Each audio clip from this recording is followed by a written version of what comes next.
The confidence. Yeah. I learned that from him also.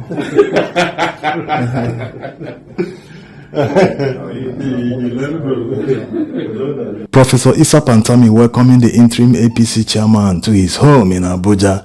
Why is he here? Is it a sign that Tinubu is panicking after seeing Pantami at the ADC caucus meeting in Abuja? Professor Issa Pantami is becoming a beautiful bride of sorts. The other day, it was P2B that visited him. They must have obviously discussed politics. Atiku Abubakar quickly followed, and seeing that Pantami attended the ADC caucus meeting, prior to that, no one has ever seen Pantami in any ADC gathering or the coalition gathering. It becomes obvious that Atiku Abubakar invited him to the meeting and he obliged.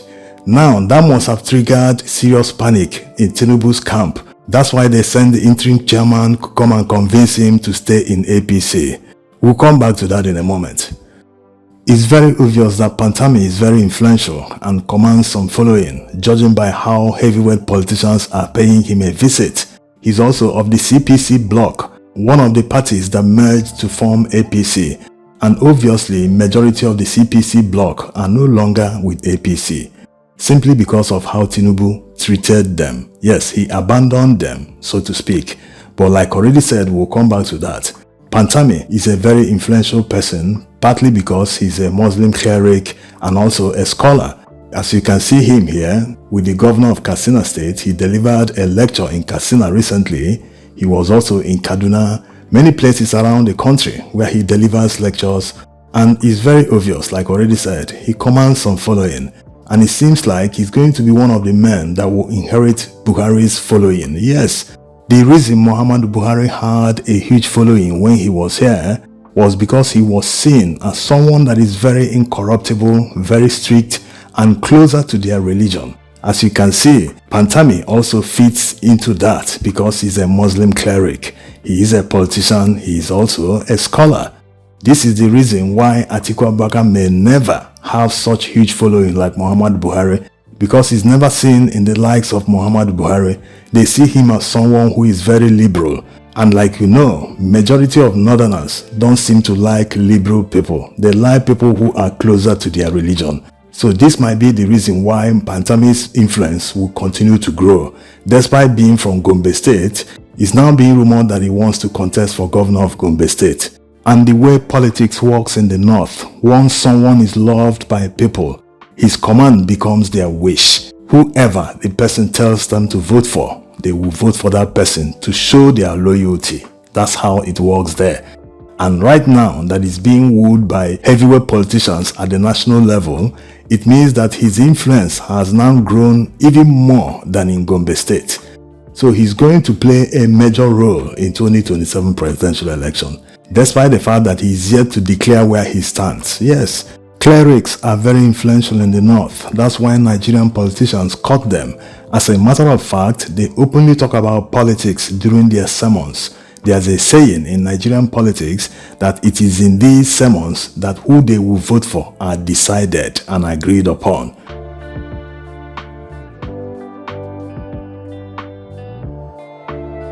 Now to what Tinubu did to these CPC members that pushed them away from APC.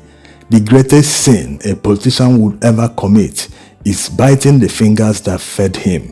These CPC members worked very hard. They contributed to a very large extent to bring Tinubu to power. They even brag about it that the North gave Tinubu the highest votes, even more than his own region. So that's his arrogance. That's his feeling that, these people were in power for 8 years. They worked under Muhammadu Buhari. They enjoyed themselves. It is now my turn and the turn of my people to enjoy. They should give way. Take someone like El-Rufai, for instance, how he was very loyal to Muhammadu Buhari, but that loyalty never prevented him from taking his government to court, to Supreme Court. Yes, he did all this. He took the government to court and they won in court. The Supreme Court judges at the time were somehow winding down because they knew already that Muhammadu Buhari would soon be out of power. So after doing all this, making sure that all the obstacles that would have stopped Tinubu were removed from the way, and look at how he was treated. So these are the issues.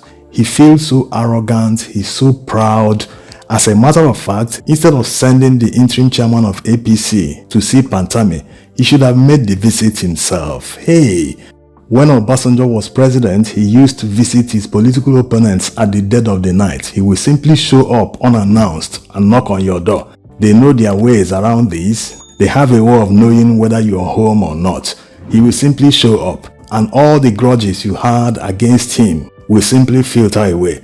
That surprise alone, hey, the president visited me, you will forget about everything. This is how you win people.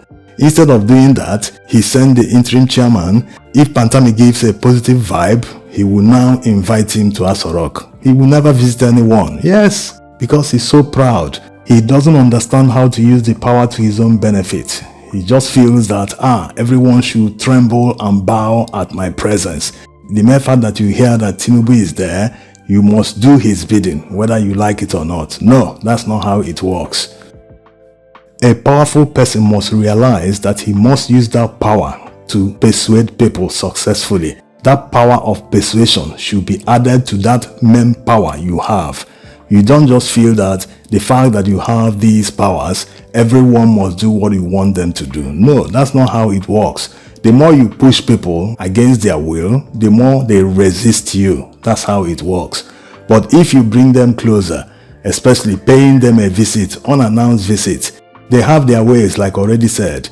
They can station surveillance around the person's home to know exactly when he is there, and they will just visit the person at the dead of the night. They will just arrive at his home, knock on the door, or call him on telephone. Hey, this is the person that wants to see you. The surprise alone will make him forget about anything. He can even give them 500 million naira cash there. Who will record it? Who will say it? And that will be the end. He will buy the people. But the arrogance, the fact that he's telling you, you can't do anything, that is driving many people crazy. That's why they are telling him openly, you have no pathway to win in 2027. You see, whether you like it or not, money works in Nigeria. As far as politics is concerned, people follow the money. This is simply because some Nigerians cannot stand by their principles. They are easily swayed, especially when money is involved. That's the reality. Even billionaires, people that you feel they've seen money in their life, they should not be swayed away from their beliefs and principles because of money. They still get swayed. They still worship money till tomorrow. So this is the reality. And Nigerians must understand that an ordinary Nigerian will not be influenced. The highest money they can give you is maybe 2,000 or 10,000 naira during an election just to buy your vote. And many poor people will collect that money and give excuses to justify why they voted for the person that impoverished them.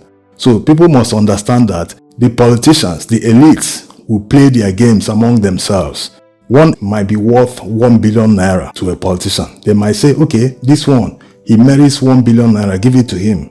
He can use that money to organize and influence people to vote for us. But you, the ordinary Nigerian, the poor Nigerian, you don't merit more than 5,000 naira. That's why they give it to you during elections.